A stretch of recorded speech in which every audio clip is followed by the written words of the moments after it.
Hey warriors. A 94-year-old man sits on a porch in Sicily, watching his grandson mow a lawn he will never see finished growing back. He isn't sad. He isn't scrolling through regrets. He built a stone wall on that property 40 years ago, and it's still standing, and he knows exactly why. He never once mistook motion for progress. Every hour of his life had a target. Every year he could name what it built. Most people reach 94 with a mountain of hours behind them and nothing to point to. He reached it with a wall, a business, 3 sons who don't flinch when life gets hard, and a silence in his chest that most men chase for decades and never catch. That silence is not luck. It's arithmetic. It's what happens when a person stops leaking time into places that don't pay it back. You are leaking time right now. Not in some abstract poetic way, in a literal countable way. Somewhere in your day there is a crack in the floor and hours are falling through it, and you've gotten so used to the sound of them falling that you no longer hear it. The Stoics built their entire philosophy around sealing that crack, not through positivity, not through hacks, through brutal, unsentimental truth-telling about where time actually goes and why. What follows are 7 of those truths, pulled from 7 different men who each stared at the same problem from a different angle and arrived at the same conclusion. The man who wastes time is not unlucky. He is untrained. Read these as instructions, not inspiration. If you're ready to stop leaking time and start building, comment this below before we go any further. I build today. Truth 1. You do not have tomorrow. You have never had tomorrow. Seneca ran the finances of an empire and still found himself furious at how his fellow Romans treated their own lives. He watched senators guard their villas with armed men and their fortunes with lawyers, and then hand out their days for free to anyone who asked. He said the strange thing wasn't that they wasted time, it's that they didn't even notice they were doing it, because time doesn't announce its departure the way money does. Seneca wrote, "People are frugal with their possessions, but as soon as it comes to squandering time, they are most wasteful of the one thing in which it is right to be stingy." Sit with the imbalance in that sentence. A man will argue for 10 minutes over the price of bread, and then burn 3 hours he'll never get back on a screen that gave him nothing. He'll lock his front door twice and leave his calendar wide open to anyone who wants a piece of it. This isn't a character flaw unique to Roman senators. It's the default setting of the human animal, and it hasn't updated in 2,000 years. Here's the mechanism. Money loss is visible. A number goes down and something in your gut reacts. Time loss is invisible until it isn't. Until you're 46 and realize the skill you meant to learn at 26 never got learned. The book never got written, the body never got built, and there is no receipt to show you where the hours went. You can't audit them. They're gone the way breath is gone, replaced instantly by new breath so you never feel the absence. This is why tomorrow is the most dangerous word in your vocabulary. Not because tomorrow won't come, usually it does, but because the promise of it lets you off the hook today. You tell yourself you'll start the business next month, call your father next week, fix your health after this next deadline. Each delay costs nothing in the moment, which is exactly the trick. The cost is deferred until it compounds into a life spent in the waiting room. Marcus Aurelius, ruling from horseback in the middle of plague and war, wrote to himself that a man should act, speak, and think as if he might depart from life this very moment. He didn't write that to scare himself. He wrote it because the Emperor of Rome, with more resources than any human alive, still only had access to one currency that mattered, and it wasn't gold. You already know this intellectually, everybody does.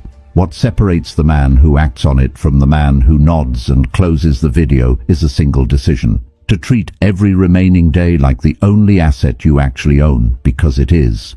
There's a version of this truth that goes deeper than the obvious warning about mortality, and it's the version Seneca actually spent most of his writing on. It isn't just that you might die tomorrow. It's that even if you live another 50 years, most of those years will be consumed by things that were never yours to begin with. Sleep takes a third. Obligation, bureaucracy, and other people's emergencies take another chunk you never agreed to hand over. Illness, grief, and the slow erosion of energy that comes with age take more still. By the time you subtract everything that isn't truly discretionary, the actual usable years, the ones where you have both the health and the freedom to build something, are a fraction of the number printed on a birth certificate. Seneca's real argument wasn't you might die soon, it was you have far less than you think, even in the best-case scenario, and almost no one budgets their ambitions against that smaller, honest number. This is why the trap of tomorrow is so much more expensive than it looks.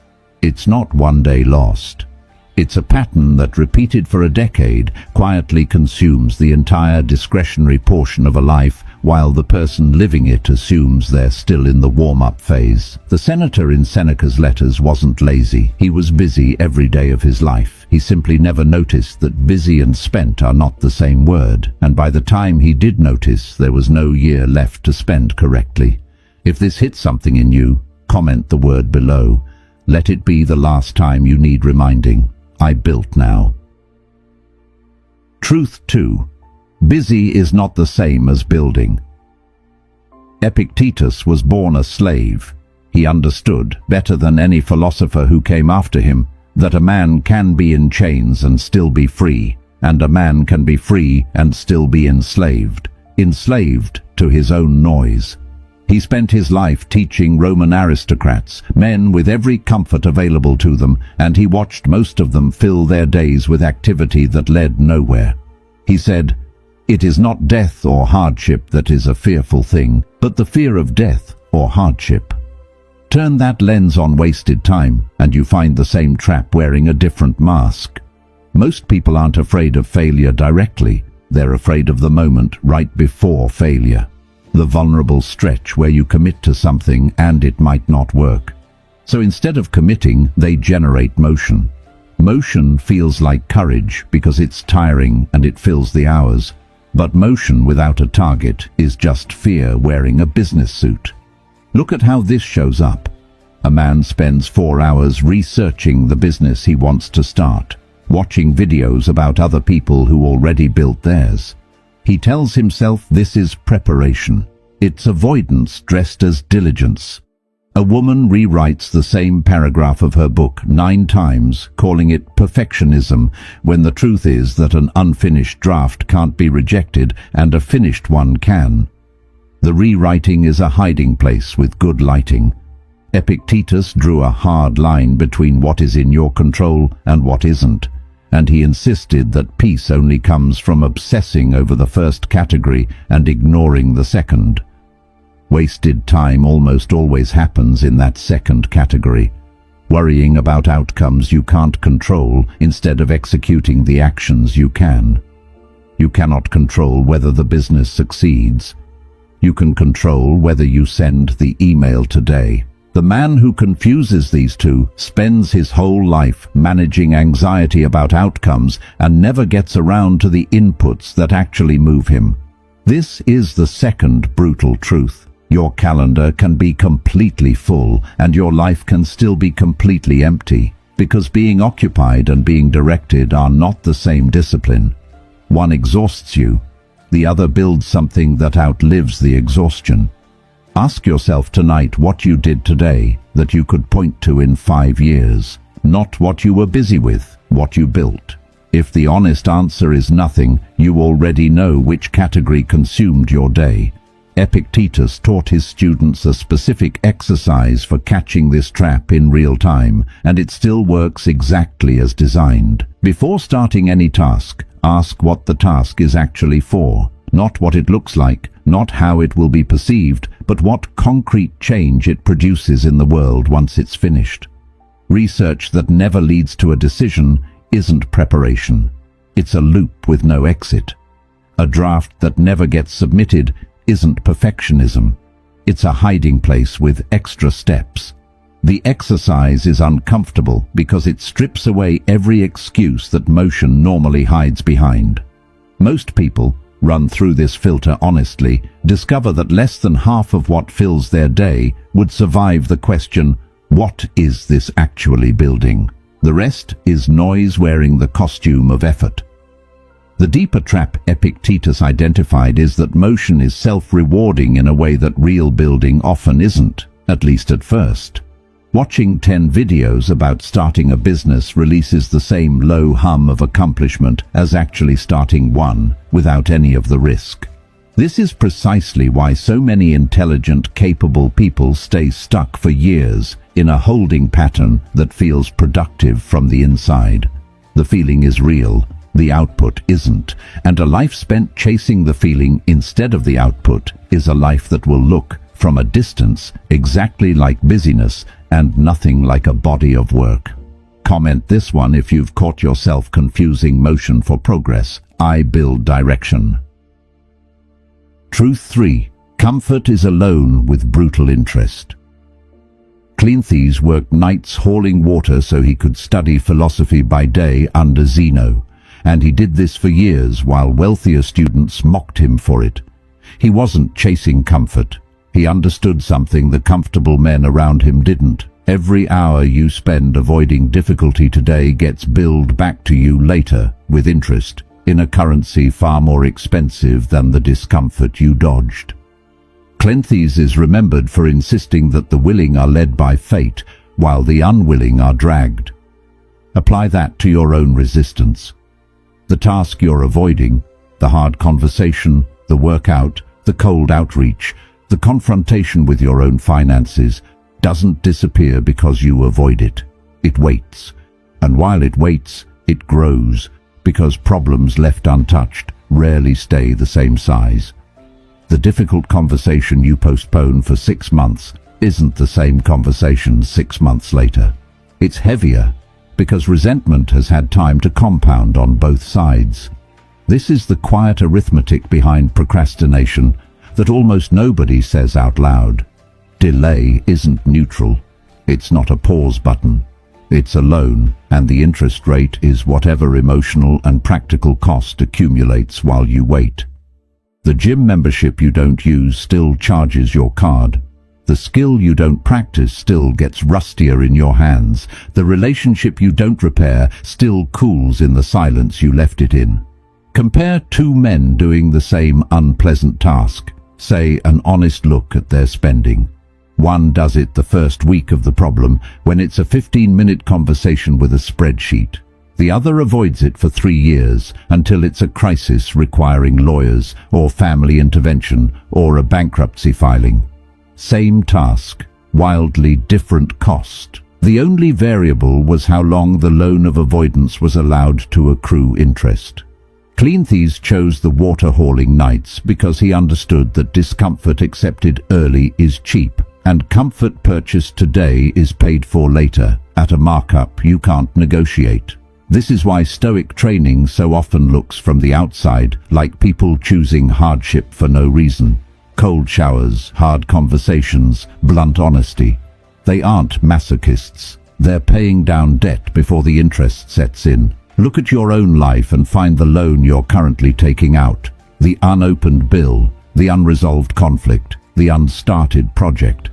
Every day you don't touch it, the interest ticks up quietly, and you won't feel the full weight of it until the day it's due.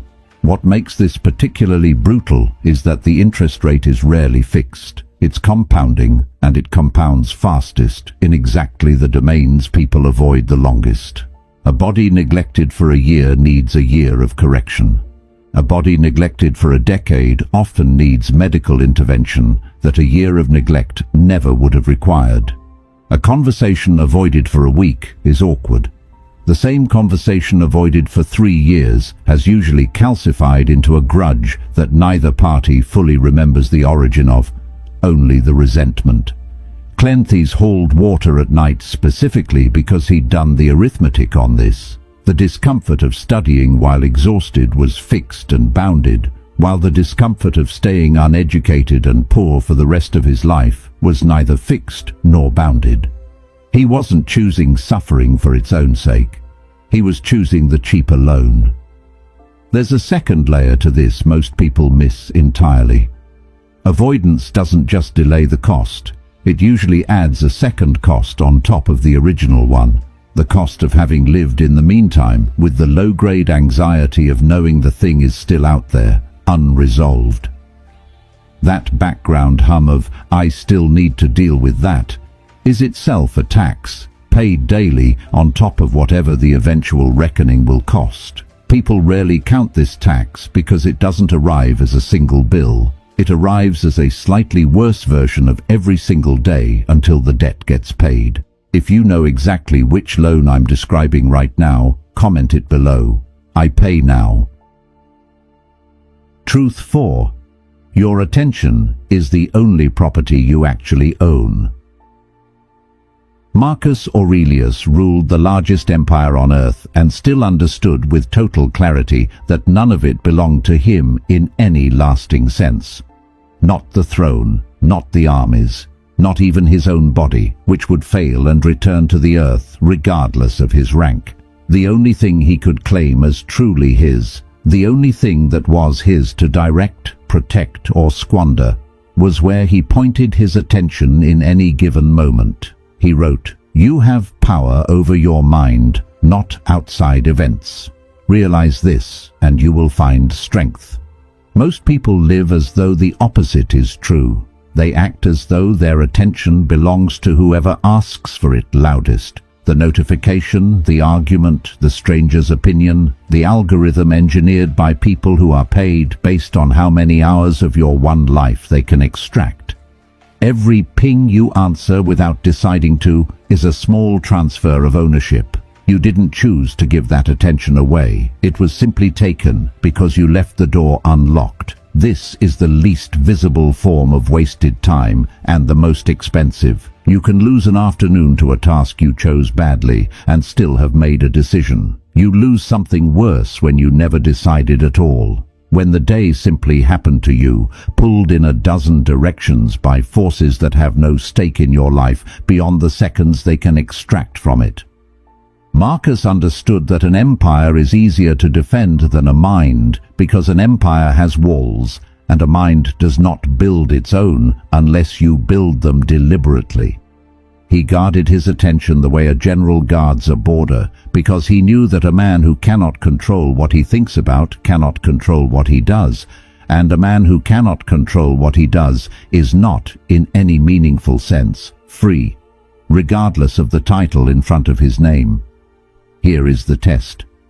At the end of today, will you be able to say where your attention went and why? Or will you only be able to say what happened to you? One of those is ownership. The other is trespassing on your own life. Marcus Aurelius wrote his private journal, the collection now known to the world, almost entirely as a series of reminders to himself about this exact discipline, because he understood something uncomfortable about power. Rank does not grant self-command. It only raises the number of people trying to steal your attention for their own ends. As emperor, he had generals who wanted his attention on war, senators who wanted it on politics, and a household that wanted it on ceremony, and every single one of them believed their claim was the most urgent. If the Emperor of Rome had to fight daily to keep his own mind from being colonized by other people's priorities, the idea that an ordinary person could protect their attention passively, without training, without a daily practice of reclaiming it, is close to fantasy. This is why he treated his journal as maintenance rather than reflection. Not a diary of feelings, but a toolkit he sharpened every morning so that when the day's demands arrived, he already knew which of them deserved his mind and which was simply loud. The people who waste the most attention today are rarely the ones under the least pressure.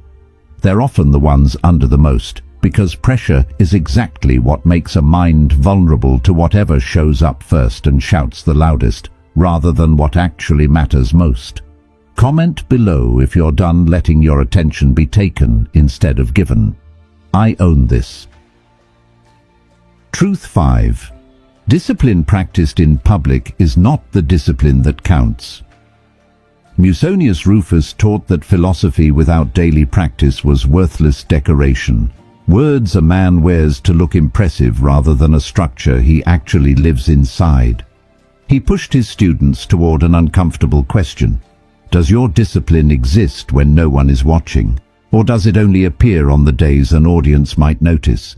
He said, if you accomplish something good with hard work, the labor passes quickly, but the good endures. If you do something shameful in pursuit of pleasure, the pleasure passes quickly, but the shame endures. Most wasted time hides exactly where no one is looking. The workout you skip when your trainer isn't watching. The extra hour of sleep you steal instead of the deep work you promised yourself, in a room with no witnesses to hold you accountable. Public discipline is easy because it's really just performance.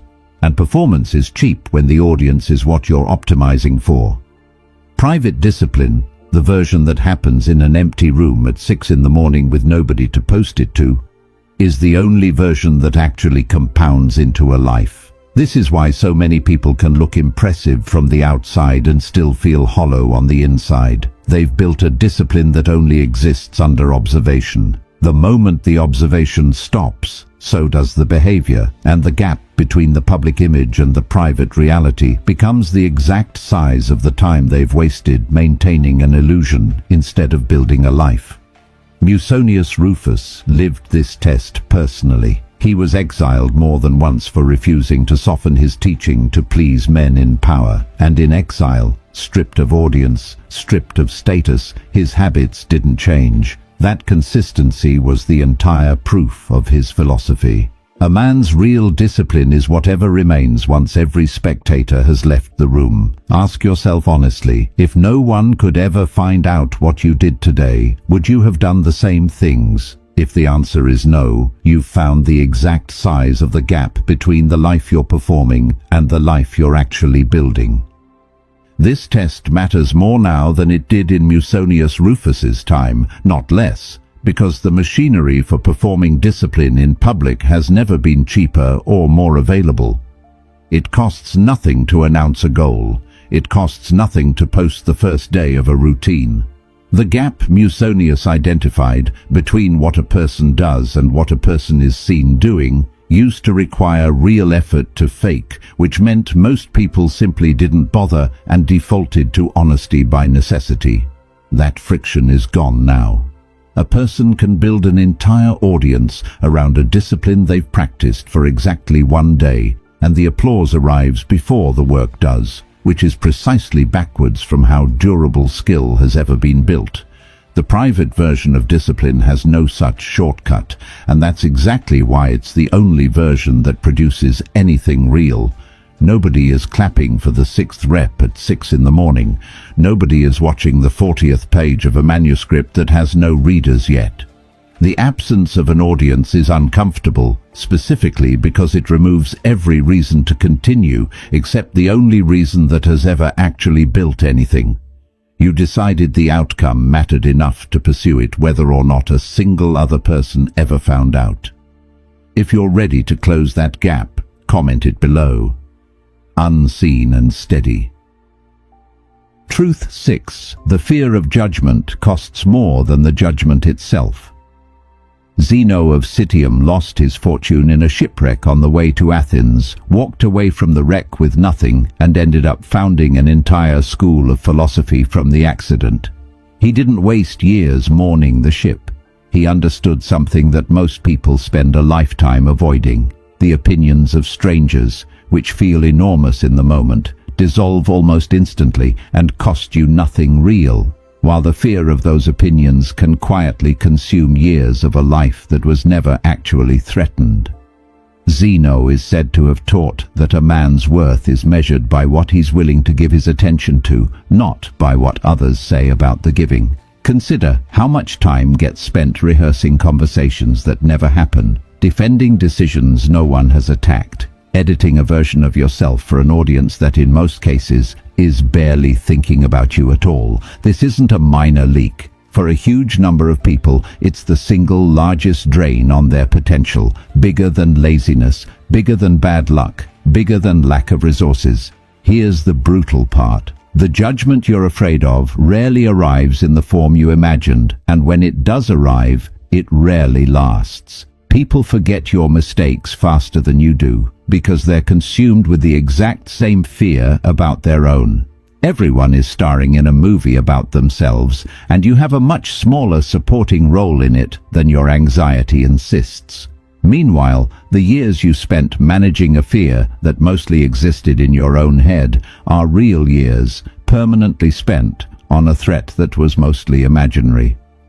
Zeno walked out of that shipwreck and, according to the account passed down through the centuries, went looking for a bookseller instead of a search party for his losses. He didn't perform grief for an audience of strangers on the docks. He simply moved toward what was still available to build. That's the whole lesson, compressed into a single decision made on a foreign shore with nothing left but his own judgment to rely on. There's a specific mechanism worth naming here because it explains why this fear feels so disproportionate to its actual stakes. The brain evolved in small groups where a stranger's disapproval could genuinely threaten your survival. Exile from the tribe was often a death sentence. That wiring never updated for a world of billions of strangers whose opinions carry none of that ancestral weight, which means the emotional alarm still fires at full volume for a threat that, in the modern context, is almost always harmless. Zeno didn't have the language of evolutionary psychology, but he'd identified the practical fix centuries before anyone could explain the mechanism. Treat the alarm as data about your own nervous system, not as an accurate measure of actual danger, and act on the actual danger instead of the alarm. The years this fear consumes rarely announce themselves as fear. They show up as delayed launches, unsent messages, softened opinions, and careers kept smaller than the person's actual capability, all justified with reasonable-sounding words like "not the right time" or "still refining it." Strip away the polite language and what's usually underneath is a person managing an audience that, in most cases, was never paying nearly as much attention as the fear assumed. If you've spent this year managing an imagined audience instead of building for the real one that will actually remember you, your family, your work, your own future self, comment below and let this be the year that changes. No audience needed. Truth. 7. A life well spent doesn't need to be long to be complete. Chrysippus took over the Stoic school after Zeno and Cleanthes and became, by most accounts, the most prolific writer among all of them. Hundreds of scrolls, entire systems of logic built from nothing, an output so large that later Stoics joked no one could out-argue him, because no one could outright him either. And yet even Chrysippus, staring down the sheer size of his own output, taught that the length of a life was never the measure that mattered. What mattered was whether the life, however long or short, had been completed on its own terms. He argued that a play isn't judged by how many acts it runs, it's judged by whether the final scene resolves what the earlier scenes set in motion. A short play, well constructed, is complete. A long play that meanders and never resolves is not, no matter how many additional acts get added to it. He applied the same logic to a human life. Duration was never the Stoic obsession. Completion was. This reframes everything the previous 6 truths have been building toward. You are not actually racing a clock that ends at some arbitrary old age. You're building something that needs to be able to stand as complete at any point it might end, because none of the previous truths in this list, not one, guarantee you the tomorrow you're planning around. The man from the opening of this video didn't build his wall because he expected to live to 94. He built it because building was the only response available to him that didn't waste the day he was standing in. Chrysippus wrote densely, technically, sometimes obscurely, but underneath the logic was a simple demand: don't wait for a future version of your circumstances to become the man you're capable of being today. The scroll doesn't finish itself because you have more scrolls left to write. It finishes because you finished it, on the day you were given, with the tools you had. There's a reason this particular truth was left for last, and it isn't accidental. Every truth before it could be misread as a kind of pressure. Hurry, because time is short. Hurry, because the loan is compounding. Hurry, because the audience you're afraid of doesn't actually exist. Read that way. The first 6 truths risk producing exactly the kind of frantic, anxious motion that Truth 2 already warned against.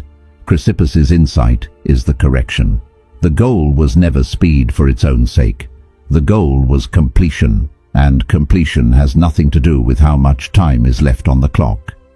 A single well-built day, structured with intention and finished without leaking its hours into distraction, avoidance or performance, is already a whole unit of a life well spent, regardless of what happens tomorrow.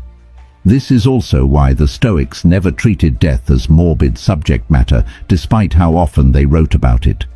Death was simply the deadline that made the completion standard honest. Without an ending, a person can always tell themselves there's more time to tidy up the unfinished parts later.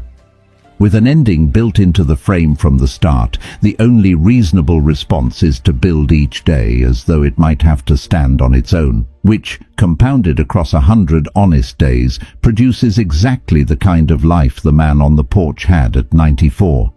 Not a life that happened to run long. A life where every individual day had already done its job. This is the truth that makes the other 6 actionable instead of theoretical. Not someday when conditions are right. Today, with what's already in your hands, structured well enough that if this were the final scene, it would still resolve into something worth having lived. If you're finished waiting for the right conditions and ready to build with what's already in front of you, comment it below. Complete today. 7 men. 7 centuries apart in some cases, separated by empires, exile, slavery, shipwrecks and thrones, and every one of them arrived at the same unglamorous conclusion. Time isn't wasted through disaster. It's wasted through 1,000 small permissions granted to comfort, fear, distraction and delay, none of which announce themselves as the enemy while they're taking your hours. The old man on the porch in Sicily isn't remarkable because he lived to 94. Plenty of men do that and leave nothing behind but a longer version of the same wasted pattern. He's remarkable because every decade of his life could stand on its own as complete. That's not an accident of long life. That's the compounding result of 1,000 ordinary days, each one spent instead of leaked. You have today. That's the whole inheritance. Seneca would tell you to stop being frugal with your money and reckless with your hours. Epictetus would tell you to stop mistaking motion for direction. Cleanthes would tell you the bill for today's comfort comes due with interest. Marcus would tell you to guard your attention like an empire. Musonius would tell you to build a discipline no one has to witness for it to be real. Zeno would tell you the judgment you fear is smaller and shorter-lived than the years you'd spend avoiding it. And Chrysippus would tell you that none of this needs decades to matter. It needs a single day, finished well. Build the wall, not someday, today.